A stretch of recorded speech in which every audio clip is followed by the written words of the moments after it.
Good morning, good morning, good morning again, folks. Late morning, yes, I know. Welcome to today's second episode. Well, not second episode, blah. Welcome to today's episode of Spilling Tea. I'm your host, Tiffany Daniels. We're going back to that horrible world known as the JRC. But before we do, of course, since this just happened, I have a few more comments. Because I keep looking at Twitter before I make these. Somebody please stop me.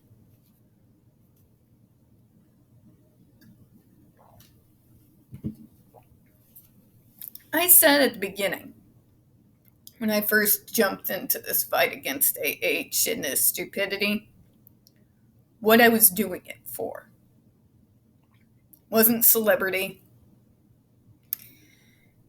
Wasn't even male versus female. It was because I could see the ableism at play throughout the entirety of the process. From AH herself and from her stance. And it doesn't seem to stop anytime soon.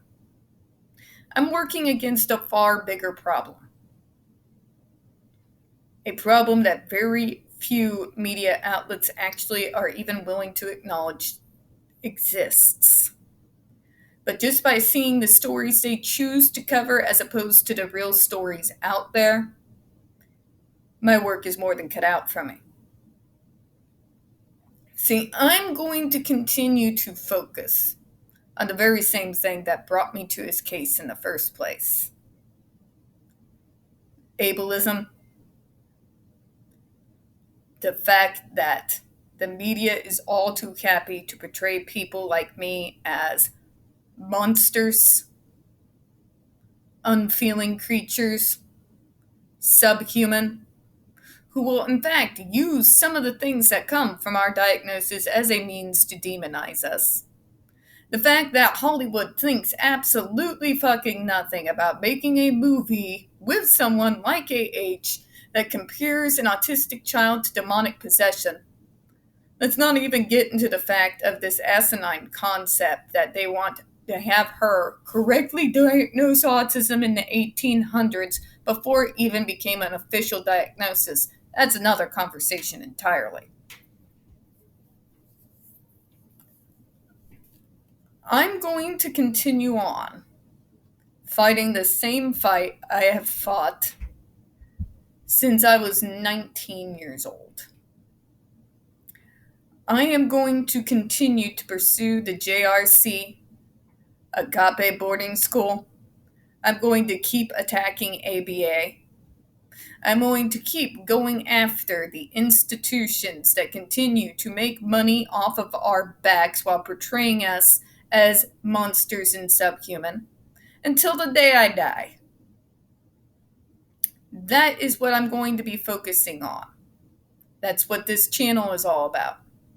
You may see tidbits here and there where I talk about a horror movie that I like, sharing with you about the wonders of Silver Dollar City, or even have me gush about anything upcoming from Marvel.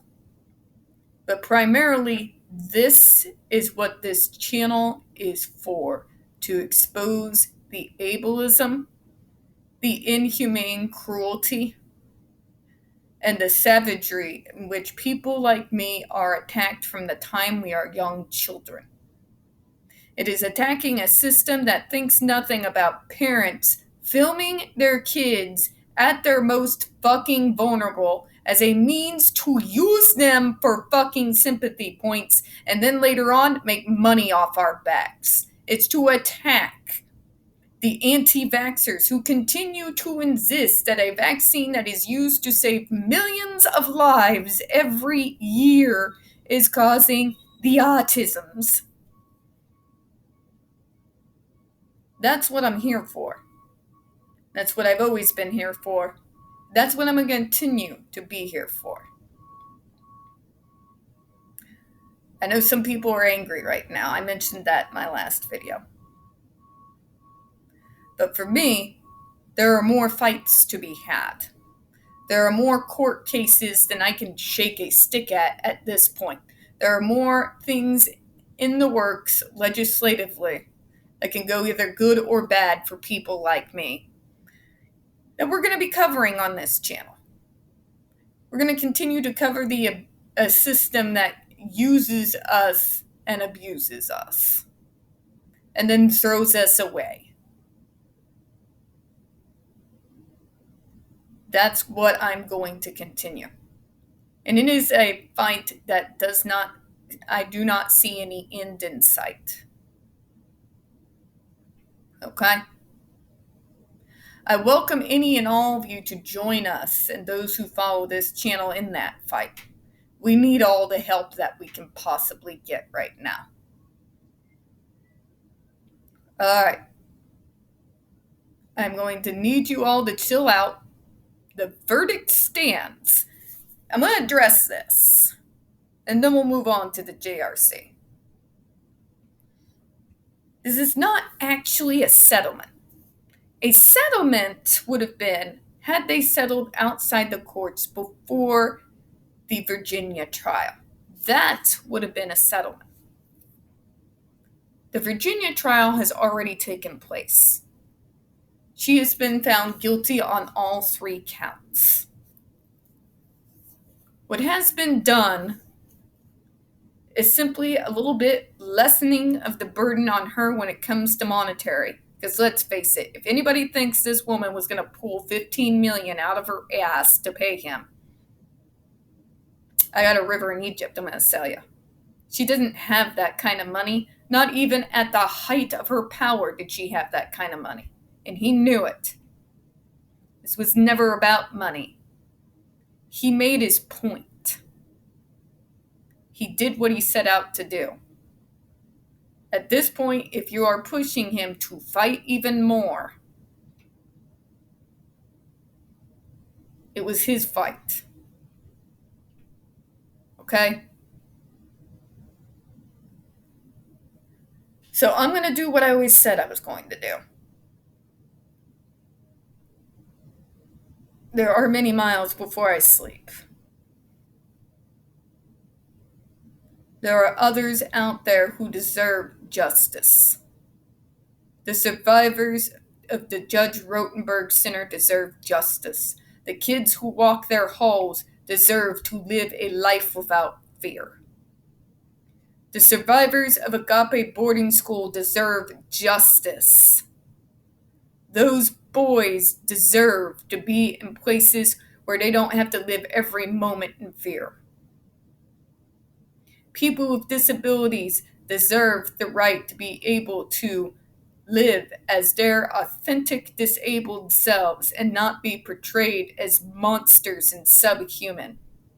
We deserve to not have money be made off our backs or people to use footage of us as young children to their advantage without our permission or our consent. As I said, a lot of battles. And let's get into one of them. Because I'm going to bring down the JRC if it's the last thing I do on this planet.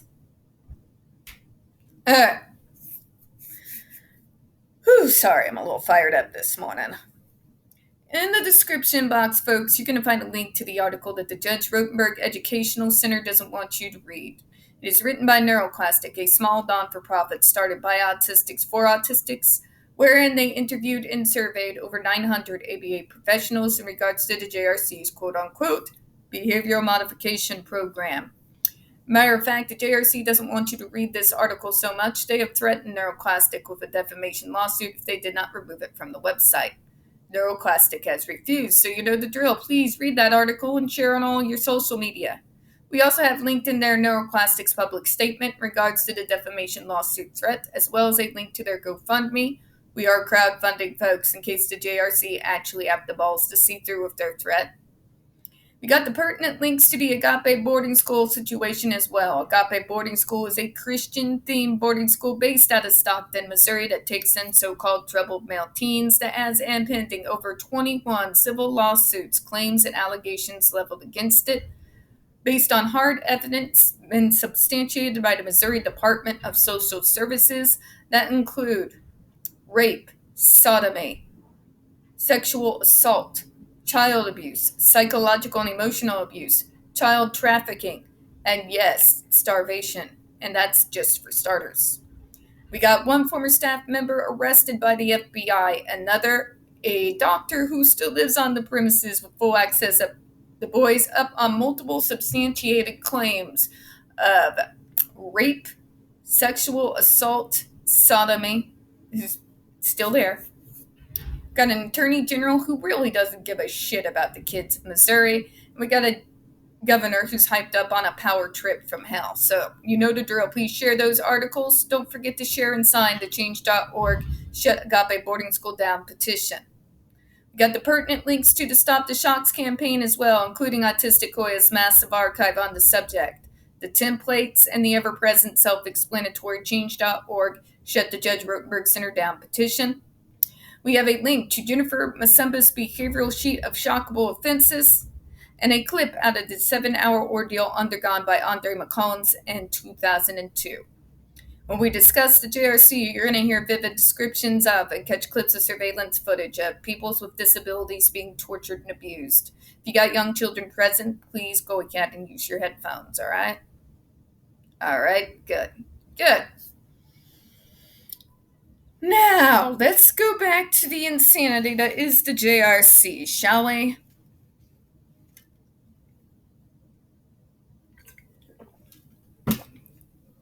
When you discuss the JRC, you're going to hear vivid descriptions of and you catch clips of surveillance footage of peoples with disabilities being tortured and abused. If you got young children present, please use your headphones.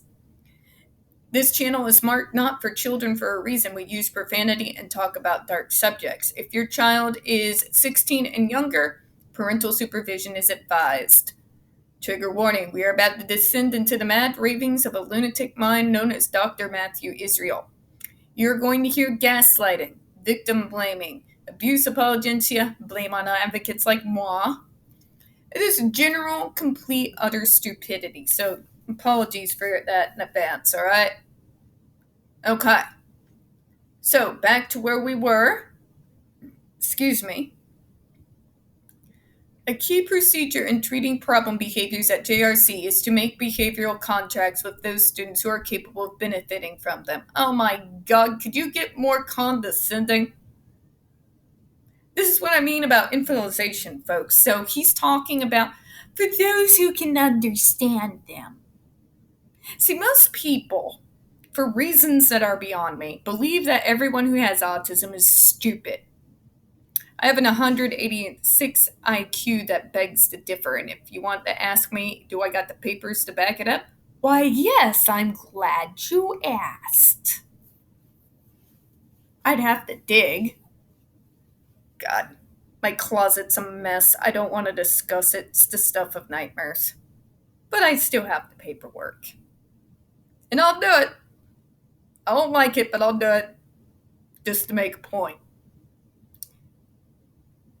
They always want to basically have us at this level of we're just stupid little children. We don't know anything at all. We can barely understand when you talk to us. It's a fucking trope, folks, and it's ridiculous. They do this the most to the nonverbals.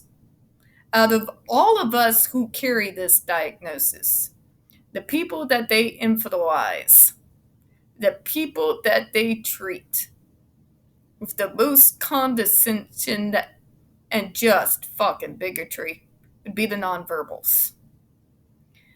There is a complete misunderstanding of what autism is and how it affects the brain. This comprehension that since they're nonverbal, they must not understand anything ever. I have a few nonverbal friends. I have a few that I've worked with in People First. I've had a few that I've worked with, oh my gosh, my group, I used to call it, God. Well, we call it CASP. It's been out of commission for a few years. They understand perfectly the words that are spoken about them and spoken to them. They understand their surroundings infinitely more than they're ever given credit for. They know what's going on They know the words you say. They know what you're saying about them, which makes those autism commercials Autism Speaks like to do, where they have the parent talking about how they thought of driving them and their kid off a fucking bridge, that much more horrific. And people majorly out in the world who don't know any better, they buy it. They buy it. But I'm here to bust that bubble. These are very intelligent individuals. Very well written individuals. They understand a lot. But moving forward, sorry, that shit just bothers the shit out of me. These contracts involve students showing certain positive behaviors as well as absence of certain negative behaviors for a certain period of time in order to earn a reward. Fucking can you get more asinine? Can I tell you what this really means? I'm going to break it down in layman's for you. It all sounds good until you can read behind the lines. And if you could read behind the lines beforehand and then work in the field, yeah, let me tell you what this really says.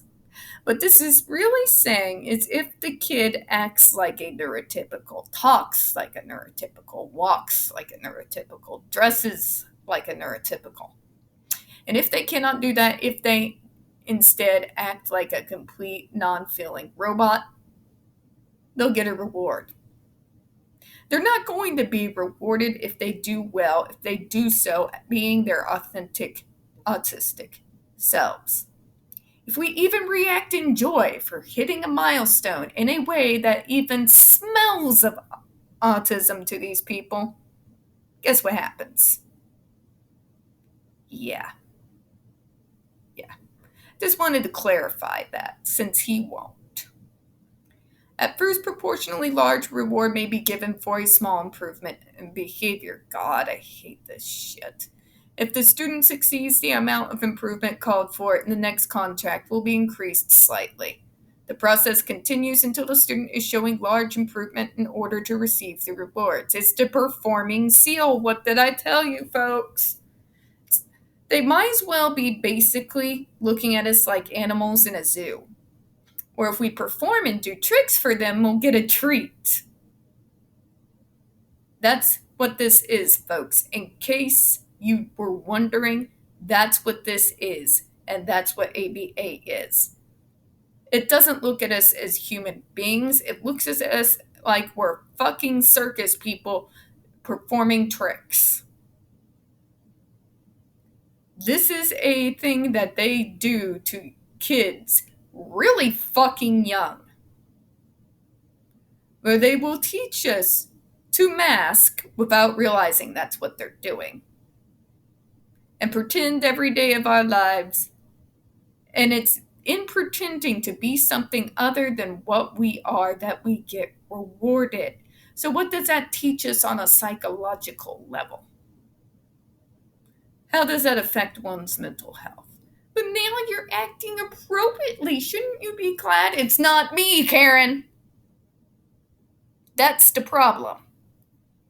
The problem is you all think that you have the right to dictate to atypical brains how we're allowed to act. You think you have the right to force us into your mold. And if we refuse to be forced into that mold, you think you have the right to then treat us as subhuman fucking human beings. That's the problem.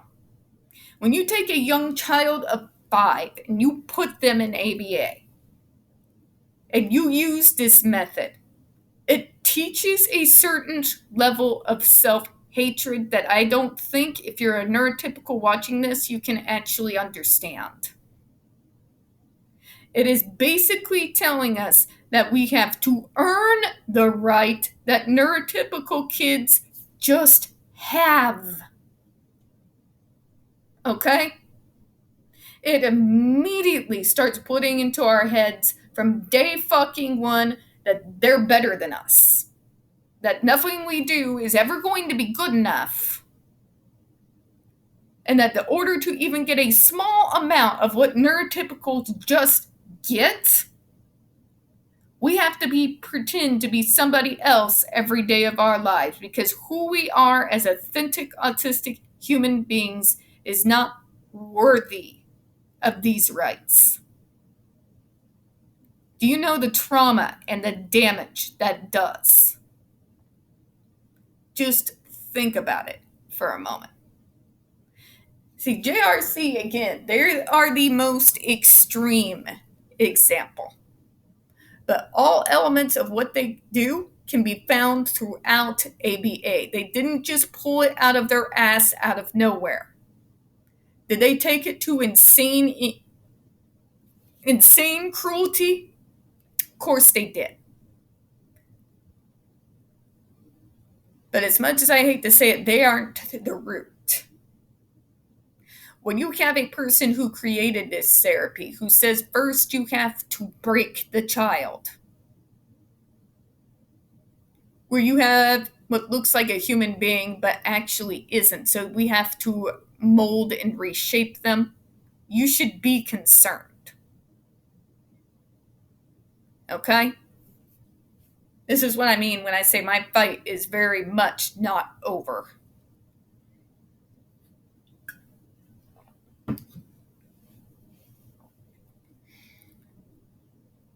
On the educational side, oh my God, you want to get into the educational side?